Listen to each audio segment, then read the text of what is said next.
afternoon, everyone, and welcome to my research, or actually, this is Rhetoric 3120, Life Stories, Reading as Writers. My students who've been involved in a semester-long project involving our theme on memory studies, and more specifically, they have been working with the Rare Books and Special collections, and that work could not have been achieved without the ample and professional guidance of Olasif, who is the curator for photography here in the Rare Books and Special Collections Library. I want to extend a special thanks to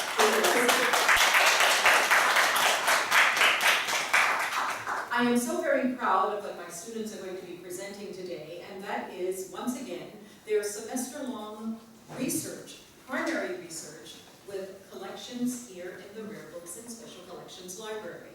They have been utilizing postcards, photographs, films, newspaper clippings, and a variety of other artifacts to examine phenomena regarding memory, both individual, collective, and otherwise. What is so very unique and quite challenging about the students' engagement, and that is, this is primary research. Unlike many of the sources that our undergraduate students examine, which are secondary sources, which, as we know, often the author has already rendered his or her interpretation, but in this particular instance, working with primary sources, archival material, requires that they engage in critical examination, observation, but more importantly, they provide their own interpretation to a variety of artifacts. This is archival literacy at its best. So what you're going to witness today are my students' sustained engagement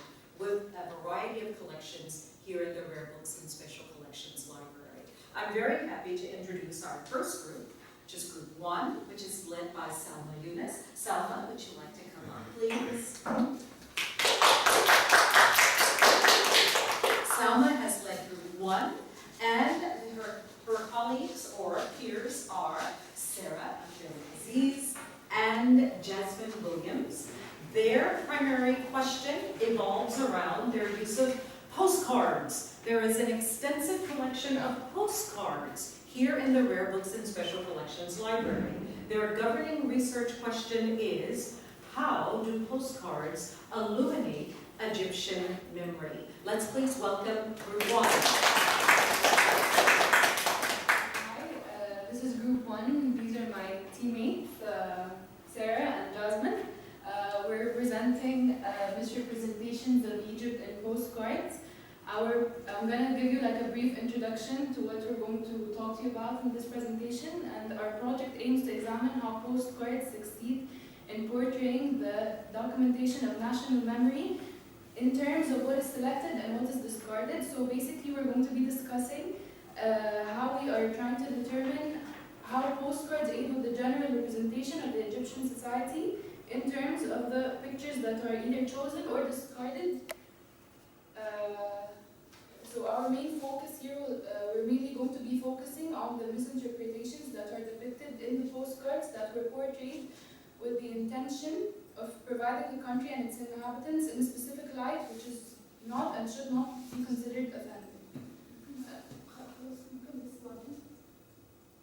Was it internet? No, it's connected. It was already slow. Yeah, but it's connected. Okay, so it's important to note that postcards generally illustrate numerous aspects. Thus, we will focus on three particular genres, and these genres will be the historical sites, the Egyptian people, and colonialism. All the factors combined bring together two particular aspects that will be discussed: the history that is depicted through the pictures on the postcards that constitute the Egyptian identity, and the attributed Orientalist preferred for and by foreigners. And now, Sarah will give us the functions of postcards. The postcard is considered as a means to travel. First of all, they're the oldest means of communication as well as representation simultaneously. And people like to collect postcards, they like to send it to loved ones, they like to, after collecting them, glue them on their walls, because they represent not only a sort of a transportation mean to a world we've never been to, but also a world that we like to go back to. So postcards, for the most part, they usually carry their own linguistic landscape. They depict iconic monuments, buildings, arts, just concepts in general. They have their own language in sorts, and they serve as a memento of the experience and a means of extending it to the recipient. So usually a postcard is just of something that you experience or somewhere you've been to, and you're extending that experience to a recipient. And like a souvenir, they're tangible proof of you having lived that experience or been to that place or tasted the food or whatnot that is represented on the postcard.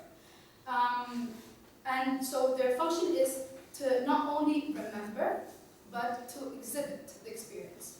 And postcards also fulfill the function of appropriation, because in a way, the person who goes to the site to take the picture or who sends it is sort of marking his experience and is making it personal. So they're appropriating the site or the postcard in itself. And they also represent the place or product, but they also serve to communicate ideas, values, characteristics, and attributes.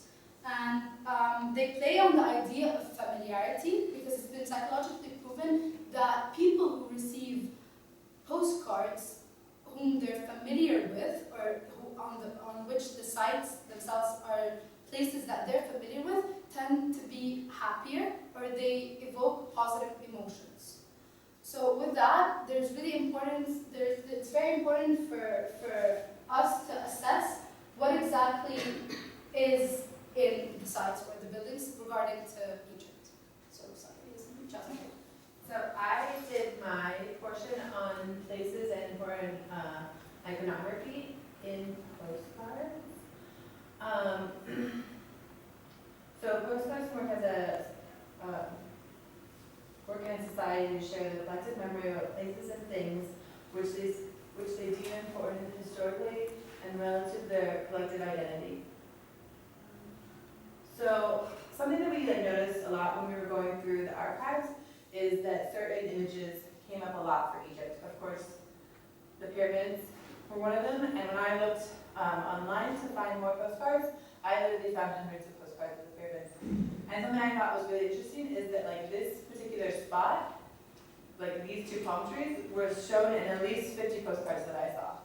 And so this was like clearly like a nice view of the pyramids that people wanted to remember and share with people. There's some more. Now, other things were also important, like the Sphinx, and there were other like national monuments that were shown really often. Another thing that we noticed that was really common was Islamic architecture and art also appeared as frequently as the postcards of monuments. So here's one that kind of incorporates all things. There were also many, like sometimes the postcards were drawings or photographs or paintings. It was really like a variety of mediums that they used.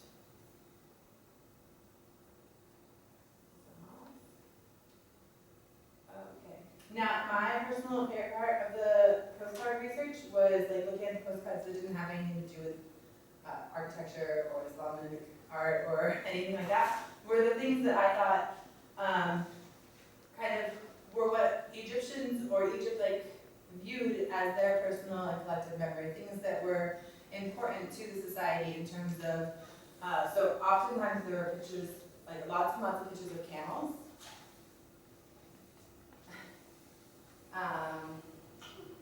Another thing that was really prevalent was pictures of cats on postcards. And I know that like cats maybe aren't important to Egyptian society today, but in terms of like the pharaohs, they were very important. Islamic art, pharaonic art was also really prevalent in the postcards. And also statues and things like that from museums. Another thing that came up a lot in the postcards was farming.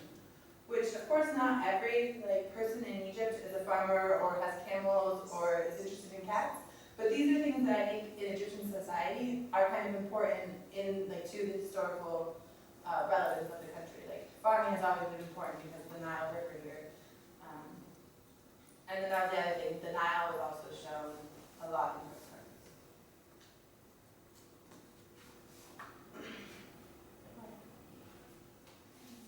So the third model talks about the Egyptian people. So as you all know, postcards can be used as a medium of representing the inhabitants of a certain culture. When it comes to examining the inhabitants of the Egyptian society through postcards, a crucial aspect to keep in mind is the effect of Orientalism on the postcards. On the postcards.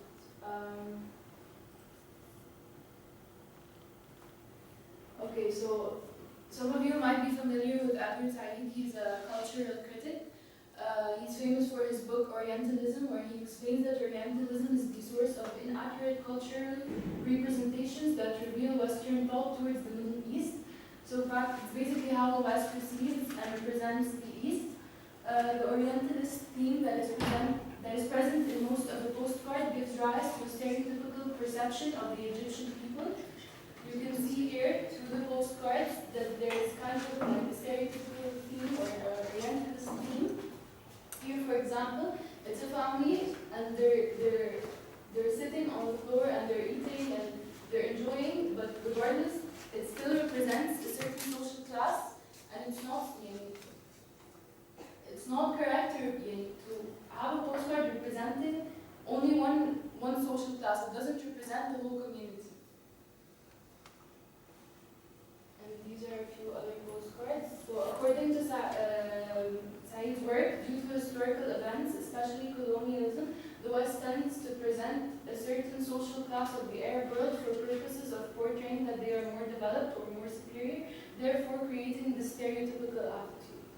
And you can realize this attitude through most of the postcards.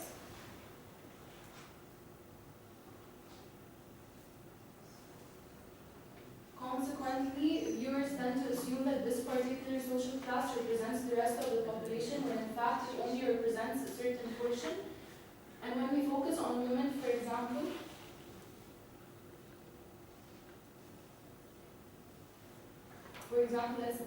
let's take this postcard. This was during the Turkish colonialism, and this only one woman representing the rest of the society.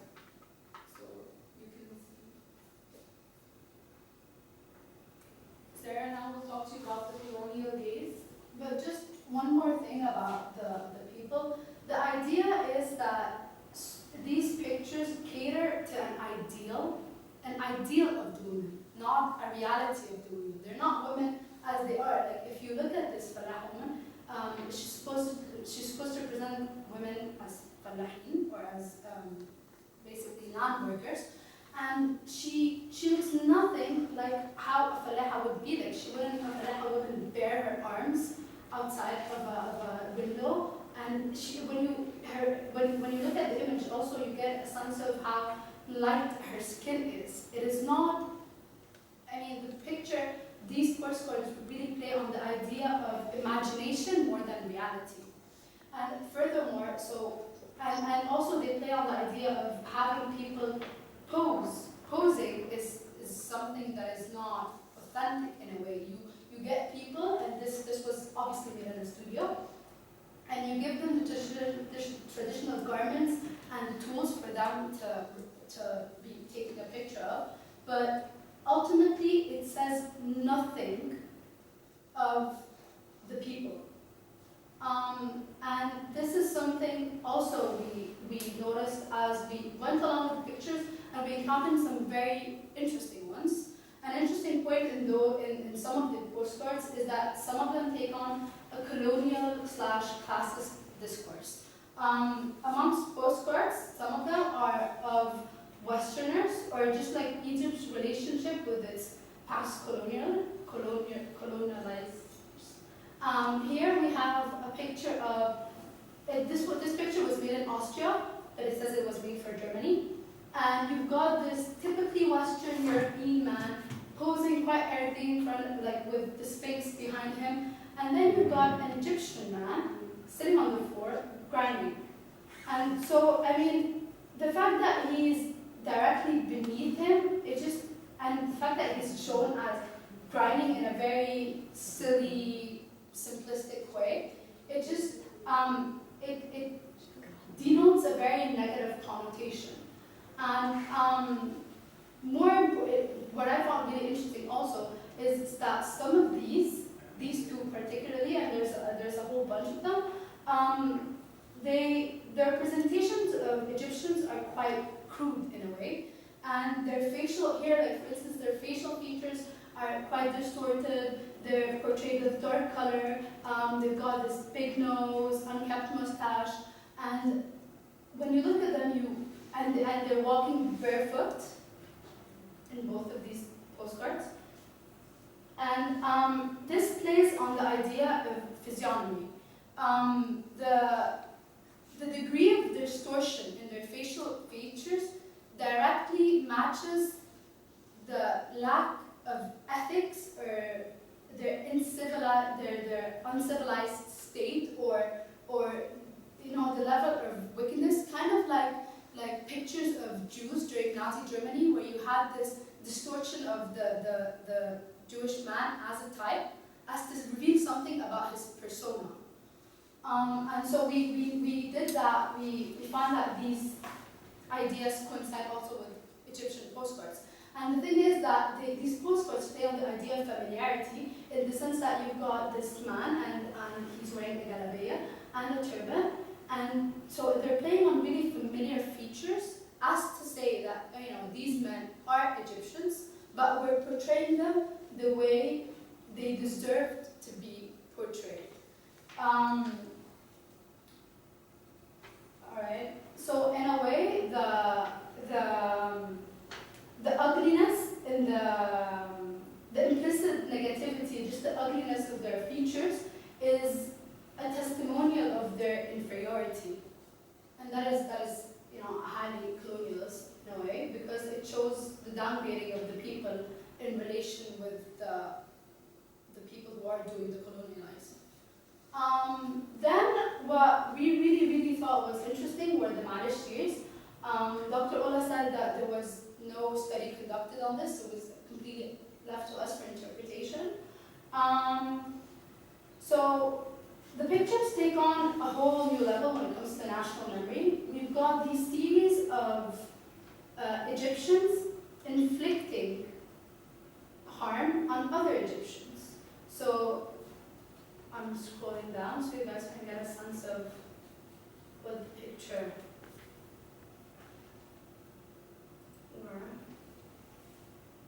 Oh, this is the picture. Okay. So what we've got here are men, Egyptian men. They have the mustache, they're wearing the fez, and they do something, they commit some sort of injustice or harm to other low-caste Egyptians, or Egyptians of lower social class, and they say Malish.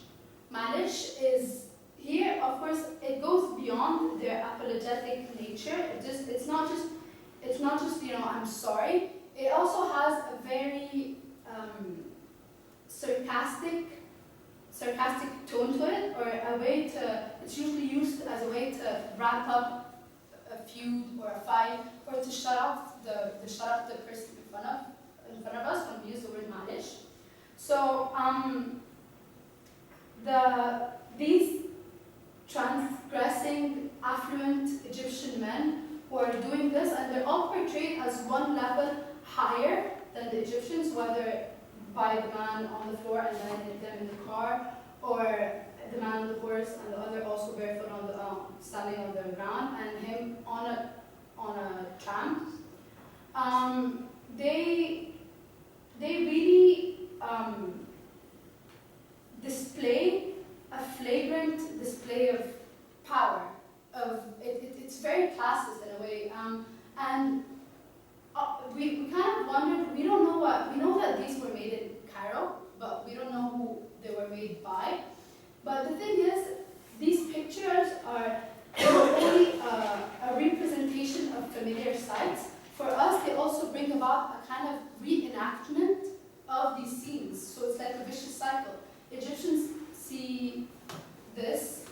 happening. These scenes are represented in postcards, and they are reenacted in society. So it's like kind of a continuous cycle, a continuous classic cycle that we believe did result from colonialism. So it is very reflective when it comes to national memory of a period in Egypt where this was quite common.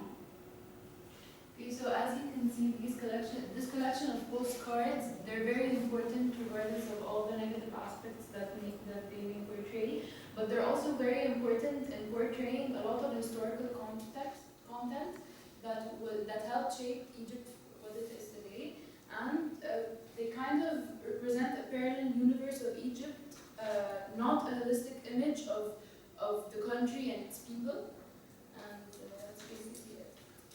Thank you. Before you go, Group 1, Salma, Jasmine, and Sarah, I am so very proud of what you just presented. I want everyone once again to be aware that what your peers, what my students managed to do so very successfully, certainly with the ample assistance of Dr. Olasif, I cannot thank her enough. What these students clearly indicated is archival literacy, or working with archives, is a form of memory, and that their capacity to give meaning or an interpretation, if you will, to these postcards is scholarly.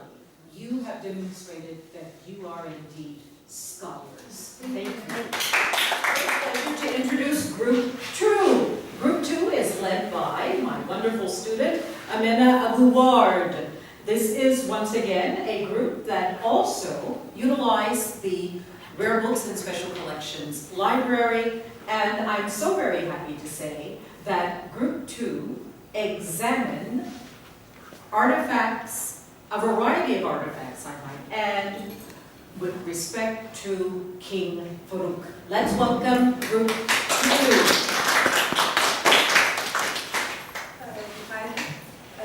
What my group wanted to do was understand the formation of King Farouk's memory over the years, as well as the factors that contributed to the formation of that memory. To do that, we analyzed and accumulated information from a group of media. We looked at photographs, oral accounts, TV shows, documentaries, and newspaper articles to analyze the transformation of Farouk's image from the 1930s to modern day.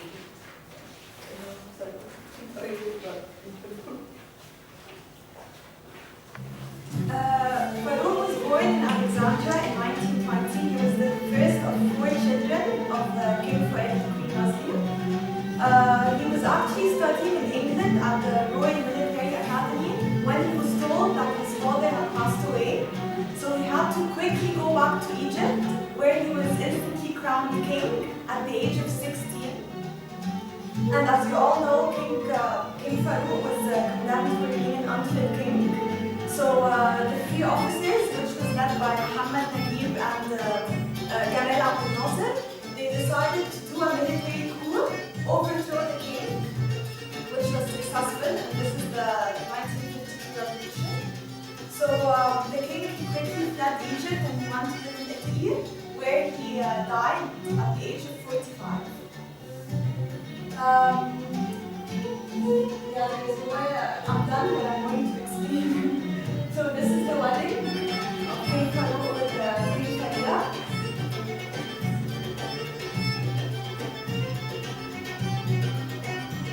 And that's the palace.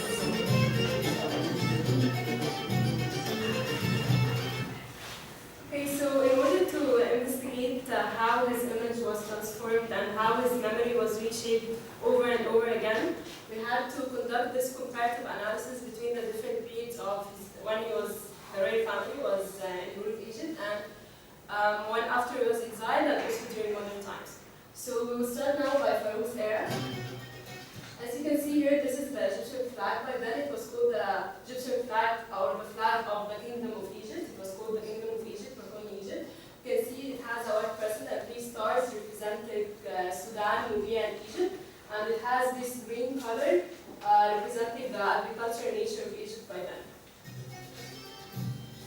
This was the national anthem of Egypt by then. It was called the Islamia Misr, or it can be transformed as Be Safe Egypt. And what was interesting also that there was a royal anthem dedicated only for the royal family. It was called Salam Fandim. You can see the map back then. That was Fuad University in Cairo, Ismail Square, Ibrahim Pasha University in Cairo, and Farouk University in Alexandria. Now about how people dressed then, it was mostly women dressed in dresses. They looked very feminine, and it was reflecting that royal image. And men was in that fez and tarabish. If we're going to talk about the art, the main thing of that era was the iconic singer Kulthum. And now we're going to examine how this image or memory was reshaped or transferred when Abdel Nasser, after the coup d'etat and the revolution of 1952 in Abdel Nasser's era, represented by Sarah. As soon as Abdel Nasser came in power, drastic changes have occurred. We examined the period of Abdel Nasser, and according to social anthropologist Paul Connerton, which is most known for his studies in memory, have identified 7 types of forgetting. By carefully analyzing Abdel Nasser's era, we came to the conclusion that post the revolution, a mixture of 2 types of forgetting have occurred. Partly, it was a repressive erasure, which is defined by the governments and states depicting totalitarian reconditioning of history, which forces people to forget. And another one, which is prescriptive forgetting, an act of state and government in which forces its people to collectively forget a certain memory. How you perceive this era is solely based on how the people are in question of this era. Some people felt that they were forced to forget King Farouk and his era. They felt that they were being torn from their identity, from their nation's identity. And others, they were against the king. And thus they collaboratively came together to form the revolution, and thus did prescriptive forgetting. And whether you agree it is prescriptive forgetting or repressive erasure, everyone can mutually agree that drastic changes have occurred. First, you have seen the flag of Egypt. It was green and it had stars and a percent, and now it completely changed into the flag we know today. And the national anthem, which represents which is the identity of a nation, its national anthem has changed into the one we know today, which is Biladi Biladi Biladi. The map has changed. Iconic places in Egypt have changed. For example, Ismail Square became Tahrir Square, and Cairo University which was Fuad University, became Cairo University. And Tahrir Square, as I said, became Ismail Square.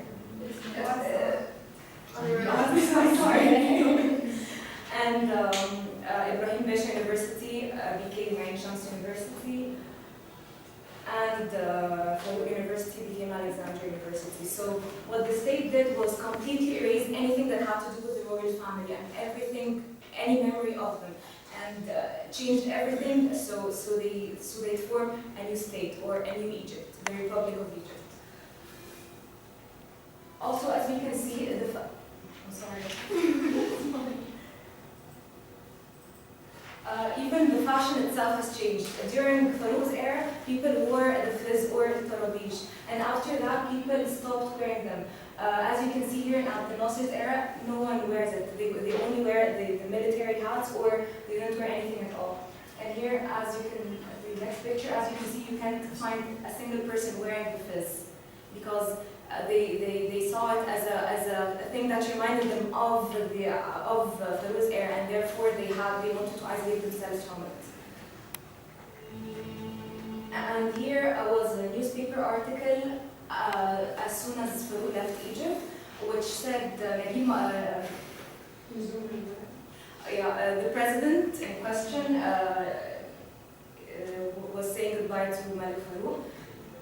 And in this one, this newspaper article is actually interesting because it says الدولة الجديدة مستعدة للوحدة, which roughly translates to the new state, which They were like very it's ready to ready to start. And here the death of King Farouk was also an interesting angle to examine, because here, as you can see, this was his father, King Fuad's funeral.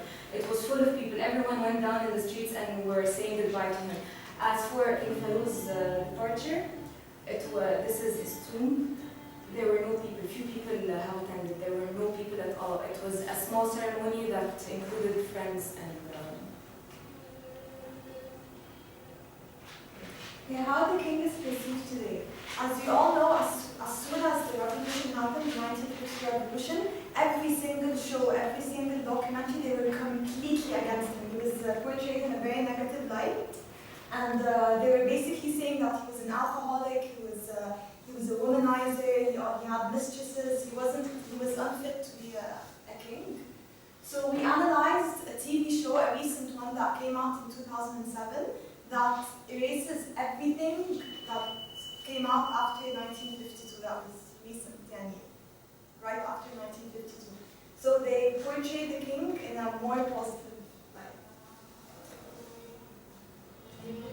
Okay, young Farouk, that it shows how innocent he was as a child and how he wasn't the spoiled brat who knew that he was the son of a king,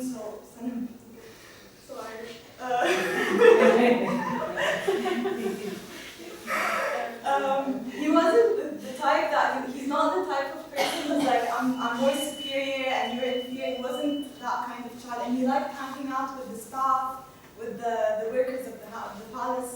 So that's a part of the TV show that shows how he was.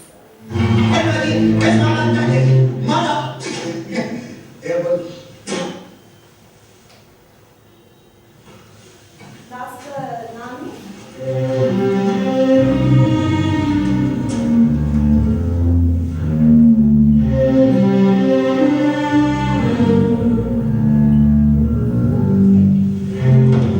ممنوع دخول موظفين هنا. أنا نبهت أكثر من مرة. إذا تكرر هذا مرة أخرى هقول جماعة ملك. هم اللي دخلوا لوحدهم، أنا قلت لهم لا برضه دخلوا. مش تكذب. مش تكذب وإلا العقاب هيزيد. مفهوم؟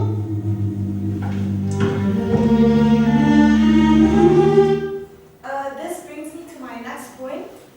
All this is happening because of the king. The king is the one who ordered the maid to treat the child, to not treat him as a child, to treat him as a prince. So he didn't really have a childhood. He couldn't go and have fun with he had timings when he should be fed, when he should get dressed, what he should wear. It was all controlled. Even his own mother, Queen Nazli, she didn't have any say in anything. She was kind of in the shadow. Like she couldn't see her son unless the king allowed it. And at some point, when the king decided, and whenever he decides for his son not to see his mother, he can do that. Anyways, so that part that I'm going to show is how the king, he tried to control his wife by locking her in the room so he can go and hang out with his mistresses. He was portrayed as the villain of the show. And the victims were Queen Nazli and King Farouk.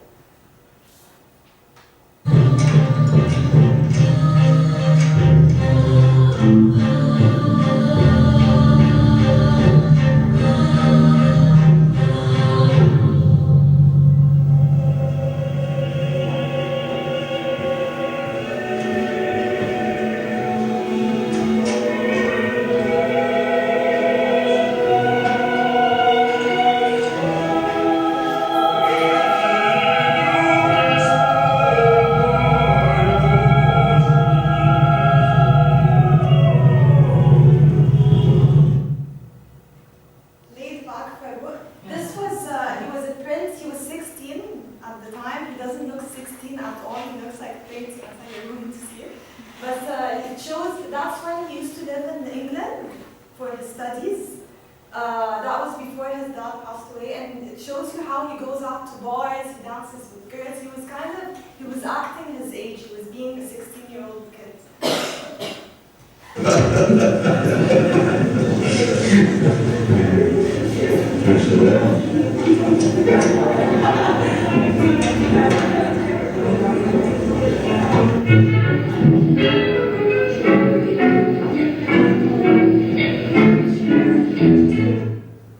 Okay, the family man, that was after King Fouad died, and he quickly went back to Egypt, and he was crowned king.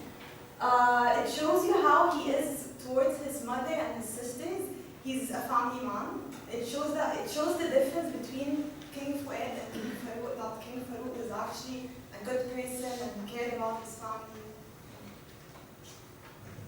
أي حاجة تضايقكم هنا في الصلاة لازم تقولوا لي. لازم. فاهمين؟ فاهمين يا ماجستي. تعالوا انتوا رايحين فين؟ لا النهارده اجازة من كل الدروس والمواعيد. هنقعد مع بعض. يلا.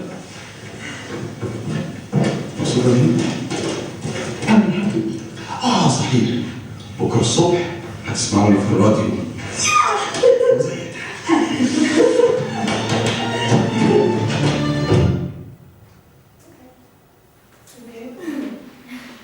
I'm going to talk to you next about how, so in the first part of the TV series, they were portraying him as the good person that he was, but that doesn't really make sense when we look at the ending that he had. So in the second half of the TV series, they were trying to show what went wrong and what happened so that he had to be overthrown and all this. So here we have an image of him after being in power for a while. This is him, and those are two of his consultants who were counselors who were with the they were Wafdiyin, so the Wafd party, and the two others weren't. They were against it, and the two had really contradictory beliefs. And at this in this moment, there were protests outside. For the king against the prime minister, who was Nahas back then, who was Waqti as well. So the king wanted to go, and because he was still 18 at that point, so his instinct was to go and out and salute people, even though they were going against his own government. So the two Waqti councillors told him that it wouldn't be right for a king to salute people when they were going against his own government. And so he went back inside the room, and the two others came in and told him, no, it's fine, you can do what you want, and you're the king, and you're allowed to do what you want. So he went out and he saluted the people. And so here is an example of how he was always torn between two sides, never knew what to do. He had no political know-how to make his own decisions. He lacked experience, and so he never knew who to believe, and most of his counselors were dishonest and had their own personal agenda, so he never knew really what to do. So, and they, okay, so here, after all so they kept, each one kept telling him what they thought, and they all convinced him that he was a very popular king and that he had nothing to worry about. And after all this turbulences and all this agitation in his mind, everything that he used to hear from everyone around him, he became more arrogant and more angry, and he wanted to prove himself as a king because every party would be telling him that he should be making his own decisions, and they were always going against each other, so he didn't know what to do, so he turned into a really aggressive person. But they don't show you that he's a bad person. They just tell you that this was the result of the situation back then, but they're doing it in a very moderate way in order to make sure that we don't forget that he was a good person, that he had good intentions. So there's a constant reminder of his good intentions throughout. So here was one of the times where he got really angry, and he was being very brutal and very rude to his staff. And so it just shows what kind of person he made him become. So the evolution kind of goes with age. So he was a very innocent, naive person, and then he became an angry, unstable, arrogant king. And then here is the last episode where he's supposed to be eunuch the morning after, and he's shown very, he's presented in a very emotional frame that shows you just how much he actually cared about the country. And even though he had no, so he certainly had his faults and he didn't know exactly what to do with the country back then, he still had a lot of emotions for it, and he never wanted to leave, and he wanted to do the right thing. And what was very interesting was that in the series, the incident that really triggered in the Hess to start gathering people against him and talking about revolution and overthrowing him was the speech that he gave on the radio. What happened was that he hired Hadi Meher at the beginning of the series, which the Wafdiyin thought was completely wrong. And when he realized that he had made a mistake, he wrote his own speech and gave it on the radio. And it was misunderstood by everyone, including in the Hess, who actually wanted Hadi Meher removed. And so the whole thing was a misunderstanding. And when he started realizing what politics were, and when he started realizing who was on his side and who was not helping him, he didn't get the chance to do anything about it. He was overthrown right away because they had been waiting a long time for this. So it's just to say that he had a lot of time to prove himself. Okay. So, You have to, I'll translate, so you can watch this. It's a clip from, we analyzed interviews that were conducted in 2011 after the revolution. And it shows how now the king is seen after everything that we went through and after the analogous analysis that we can see with what happened with Mubarak. So I'll translate them. فضلت عشان يصلي قهوة بجد يريد أن يملي إرادته، خلي بالك حكاية يملي إرادته دي لأنها سوف تكون الطبع الأساسي في كل تصرفاته. عليم ولما الحق يبقى عايز ينفذها حتى ولو كانت مغيرة للذوق وللأخلاق وللواقع، دي كانت طبيعته ودي كانت طريقته. أمه دلعها لما تقول له عيب أو تاخده قلمين تقول له صح 6 الساعة 2 صباحا إزاي؟ عشان بتاع بكرة الصبح تيجي معانا على المركب إزاي؟ ده اللي حصل. What the man is saying here, this is a writer, I didn't write his name, I'm sorry. What he was saying was that there was an instance where the king was traveling with his mother, and he had just seen the day before Queen Farida. They didn't know each other yet. And at 2 a.m. he woke up his mother and asked her to call Queen Farida's mother and ask her to come with him on the trip, even though it was very unlikely to happen. He made it happen and he insisted that it would. And the rhetoric used by the man here is very negative. He's portraying him as a spoiled child who is just doing whatever he wants and is careless and doesn't take into consideration everything around him and doesn't have respect for the Queen Farida's mother or his own mother or anything. And he basically calls him a spoiled brat, and his mother should have just slapped him and not agreed to not all that. agreed, yeah. And she actually called Farida's mom And they went on the trip. and she told her that my daughter has food tomorrow. But she said that it's okay, just tell her to get her studies with her. And it actually happened. They traveled the second day. And they got her clothes and everything. They opened stores for him. So it shows you how arbitrary it was. Like, it was whatever he wants, he gets. It was an arbitrary ruler, and it was very childish. It wasn't a dictator's attitude. It was just like, I want her, so I get her. It was like a child. That was the trip. She went.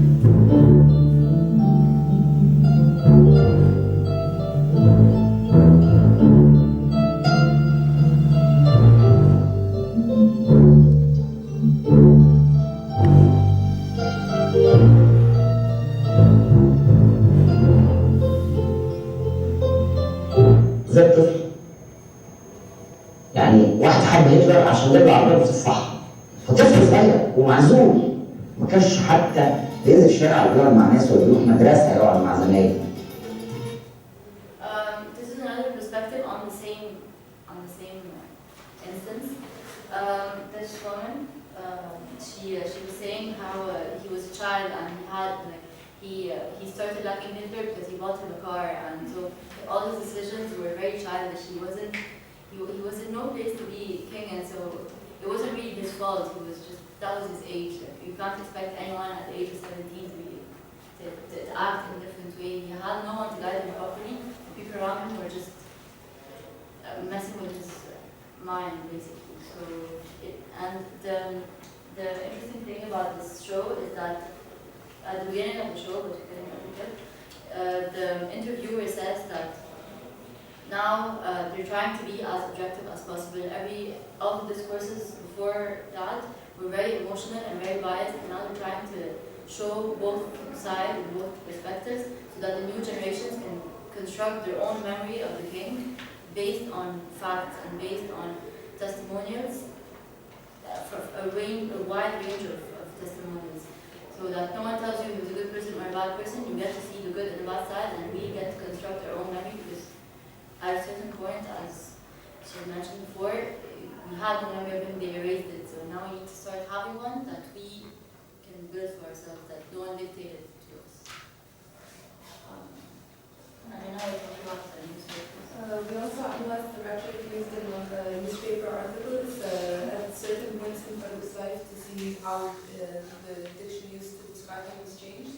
The key points in his life were during his reign, during the revolution, and after his death. In the early 90s, we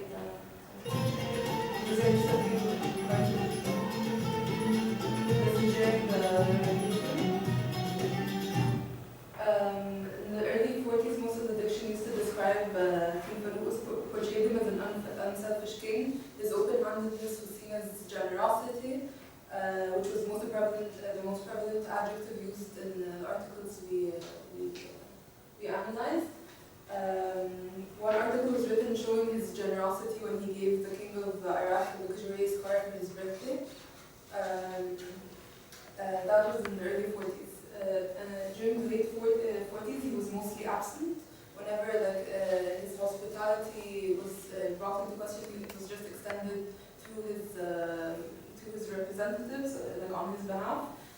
Before that, he'd go out and meet the people, the guests who came to see him, kings, princes, whatever. He would go by himself and greet them. But during the late 40s, it changed where his representatives just extended his hospitality on his behalf. His flamboyant lifestyle had made its way to the papers, but it wasn't condemned yet. It was just seen as the way him having a royal lifestyle rather than anything like that. During the revolution and after that, what was once seen as his generosity became irresponsible and reckless overindulgence. His royal lifestyle became alcoholism and womanization, and the way he spent his money was seen as indifference to his subjects' struggles. And especially, the most important part was when before that, they used to say that the keeping peace between him and the British Army was just a way to protect the kingdom until he found a peaceful way out. But after that, it was seen as corruption and just him taking bribes from the British Army and just to keep his rule. And these views have changed again. We conducted a few oral interviews with 3 people. All of them were alive, they were young during Farouk's reign, and they witnessed the revolution. We've seen how the testimonies from their perspective, how it changed, their views changed throughout the time. Those interviewed unanimously, they all agreed that he was a victim of state-led propaganda. They said, even though they believed the rumors back then that he was an alcoholic, a womanizer, and reckless and stuff, they believed it then, but now they think it was, they were rumors propagated to turn the citizens against the king and facilitate the military coup. One of the 3 people interviewed actually said that they changed their mind after watching the TV show that we showed you earlier. That it showed how much he cared about Egypt and he was just misunderstood. and they used a sign of Egypt's prosperity then as a sign of him caring about Egypt and taking care of it. He was like, now they see him as a sort of paternal king who even though like he was trying to do what was best for his children, he was misunderstood by them and thought like they mistook and misunderstood. So basically, what's changed is that then it was state-led propaganda to turn everyone against him and deter it, but now they understand that it was that he was just used as a scapegoat and to facilitate the military coup.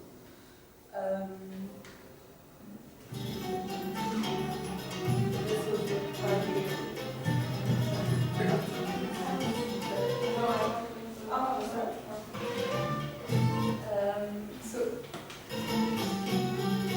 So basically, all of our information we accumulated begs the question whether the portrayals of King Farouk that we've seen are a product of intergenerational memory and whether it is repressive erasure or any of it's just a transformation, or and we can't tell which is the truth because it's very difficult to pinpoint when there are so many different views. A lot of first there are very reports of him being an ailed king, a chief crook, a philanderer, and then the contrasting view where he was understood patriotic sovereign and maligned ruler. He was interpret evidence and try to understand it and understand memory through it. Beautiful.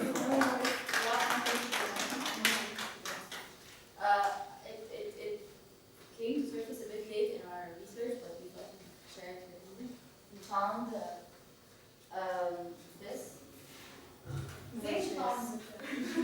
Me. I found it. Tell us where you found it. At home. Okay. In your home. Yeah, my mom collects things, and she never bothered to tell me that she had it. Just a few days ago, so we didn't have time to analyze it, but it's very nice. We wanted to share it.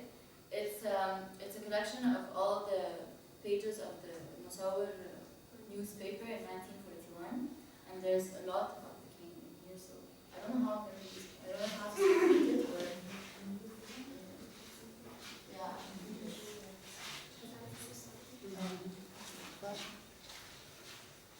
So here they're talking about Queen Nasrim's fashion style and things that she used to wear. This is like a propaganda ad for King Farouk, and it says that he's going to put an end to the Fallah's misery, and he's going to give him shoes and things like that. So it was really a positive propaganda back then. Yeah, everything is very positive about it, even though they do mention all the instabilities, and this is another picture. It says here is the fighter of poverty and misery and so on. Well, this is the ABC back then. So. They used to wear suits. Yeah. Yeah, they dressed in suits and dresses when they go to university, so it's a major transformation now. This is in the Hess, the Prime Minister.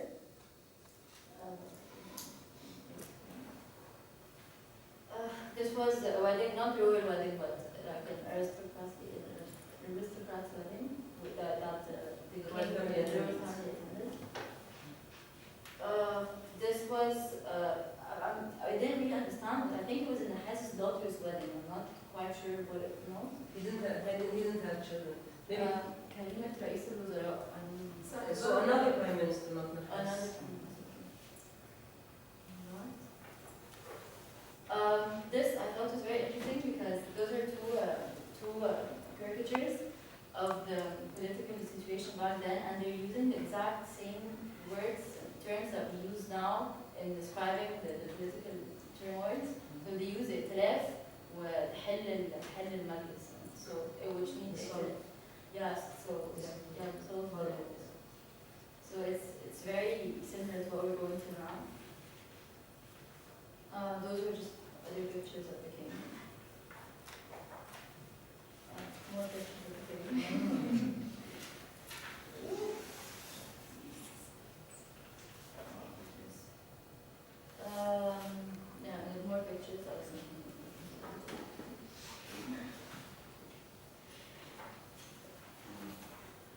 was the first picture published of the king's niece, Shahinaz, the daughter of Fawzia and Danieli, the Shah of Iran.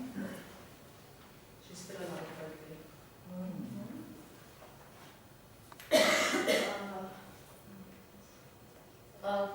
That was Saeed Zulfikar Rasha.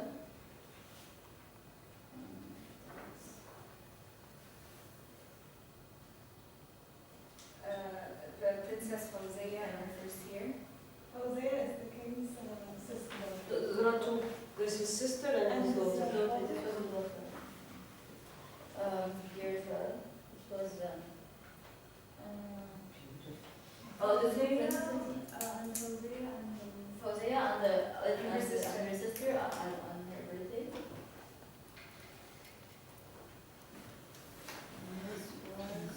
This was Mahaz Pasha and his wife in Hilwayn. So this was the landscape of Hilwayn. Something else.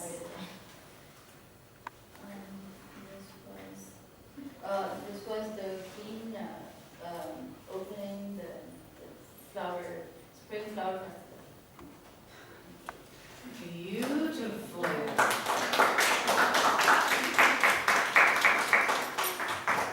Thank you, group 2. You enjoy the research? Yes. This is very nice, this assignment to my students. I had some reservations. What were those reservations? I was not exactly sure if you would be able to engage. Well, you have certainly put all of those reservations to bed for me. You went far beyond my expectations. Group 2, what you managed to do is certainly what Dr. Olasif has been saying throughout our collaboration, that much of your research often goes beyond the archive. That the book that you brought from your private collection, your mother's book, served to add to your research. I am so very proud of Group 2's engagement with your questions and your camaraderie in working together. Again, you have dispelled all of my reservations with the assignment that I gave.